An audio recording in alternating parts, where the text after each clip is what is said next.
Samajwadi party के नेता आजम खान ने 2014 लोकसभा चुनाव से पहले पीएम मोदी को गाली दी। कांग्रेस के बेनी प्रसाद वर्मा ने आपत्तिजनक भाषा का इस्तेमाल किया और यूपी की जनता ने इसका जवाब सपा और कांग्रेस को वोट की चोट से दिया।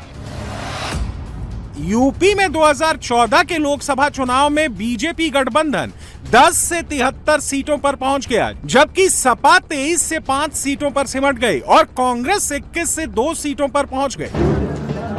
लेकिन समाजवादी पार्टी अपनी गलतियों से सीखने की बजाय उसे बार बार दोहराती है। चुनाव से पहले मोदी और योगी पर अटैक करती है। प्रधानमंत्री मोदी देश हित में संसाधन बचाने की अपील कर रहे हैं, तो यूपी में समाजवादी पार्टी के हमीरपुर से सांसद पीएम मोदी पर अभद्र टिप्पणी कर रहे हैं।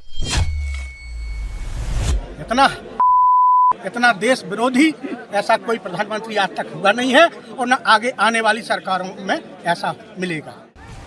लेकिन सपा के इन आदतन गालीबाज का इलाज योगी मॉडल से होगा। सपा सांसद अजेंद्र सिंह की पीएम मोदी पर आपत्तिजनक टिप्पणी को लेकर यूपी में आक्रोश है। यूपी में शहर शहर विरोध प्रदर्शन शुरू हो गया है। सपा सांसद के खिलाफ नारे लगाए जा रहे हैं, पुतला फूंका जा रहा है। प्रधानमंत्री का अपमान नहीं सहेगा हिंदुस्तान, प्रधानमंत्री का अपमान। देखिए, जाको प्रभु दारुण दुख दीना ताकि मति यानी उसकी बुद्धि पहले हर लेना, यानी समाजवादी पार्टी का जैसे कि जनता की नजरों में वैसे भी रसातल में जा चुकी है और वह 2027 में पूरी तरह से समाजवादी पार्टी का सफाया होते हुए देखेंगे। देश माननीय प्रधानमंत्री श्री नरेंद्र मोदी जी का अपमान नहीं सह सकता।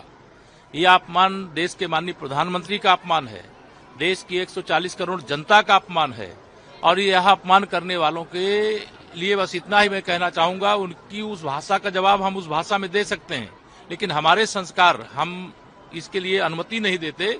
हम तो विरोधी को भी आदर सूचक शब्दों से संबोधित करते हैं, लेकिन समाजवादी पार्टी का चरित्र कितना घटिया है आज वह देश ने देख लिया।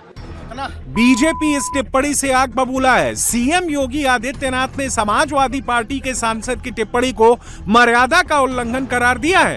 योगी ने कहा कि इस तरह के बयान की माफी नहीं हो सकती और यूपी की जनता आने वाले समय में समाजवादी पार्टी को इसका जवाब देगी।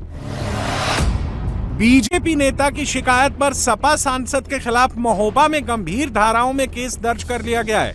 सपा सांसद के खिलाफ बीएनएस की धारा 132, 189(2), 352 और 196 के तहत मुकदमा दर्ज कर लिया गया है। इसमें शांति भंग और जानबूझकर अपमान करने जैसी धाराएं लगाई गई हैं। समाजवादी पार्टी के सांसद के बयान पर यूपी बीजेपी के प्रदेश अध्यक्ष पंकज चौधरी ने कड़ी आपत्ति जताई है। इसे देश के 140 करोड़ लोगों का अपमान करार दिया है। उन्होंने कहा है कि सपा बदमाशों और गुंडों की पार्टी है।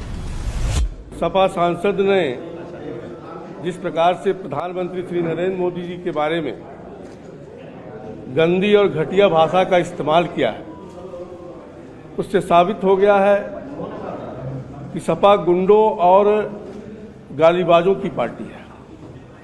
प्रधानमंत्री किसी दल का नहीं होता है, बल्कि देश का गौरव होता है और ये अपमान 140 करोड़ भारत की जनता का अपमान सपा सांसद ने किया है और भारतीय जनता पार्टी का अपमान है, बल्कि लोकतांत्रिक मर्यादा का भी एक गहरा प्रहार है। ये पहली बार नहीं हुआ है। समाजवादी पार्टी को जनता जब जब हार का आईना दिखाती है, इसी प्रकार से समाजवादी पार्टी लगातार अब शब्दों का इस्तेमाल करती है। मैं सपा प्रमुख से पूछना चाहता हूं कि जो सपा सांसद ने ये देश का अपमान किया है और जिस भाषा का इस्तेमाल किया है, ऐसे सांसद को तुरंत पार्टी से उन्हें निष्कासित करना चाहिए। नहीं तो ये मैं मानूंगा कि सपा मुखिया के इशारे पर यह बयान दिया गया है। एक तरफ अखिलेश यादव की पार्टी के नेता मोदी को गालियां दे रहे हैं, तो दूसरी तरफ अखिलेश गोलमोल जवाब दे रहे हैं। अपने नेताओं के अभद्र बयान की आलोचना तक नहीं कर रहे हैं। मैं ये कहूंगा कि हम लोग कभी भी इस तरह के पक्ष में नहीं रहे कि इस तरह की भाषा और व्यवहार किसी के प्रति रहे। और फिर जहां तक सवाल प्रधानमंत्री जी का है, उनके प्रति नहीं होना चाहिए। लेकिन कभी आपने ANI पे सुना है मुख्यमंत्री जी ने क्या कहा? कभी आपने और भारतीय जनता पार्टी के शीर्ष नेताओं को राज्यसभा लोकसभा की रिकॉर्डिंग निकाली है, उन्होंने क्या कहा है? तो हम इस पक्ष में नहीं है कि हमारा सांसद ने क्या कहा, लोधी ने क्या कहा, अजय लोधी साहब ने क्या कहा, उसके पक्ष में नहीं हूं मैं। लेकिन अगर किसी का दुख दिल से निकल आया और उसमें जो भाषा इस्तेमाल हुई है वो ठीक भाषा इस्तेमाल नहीं हुई है,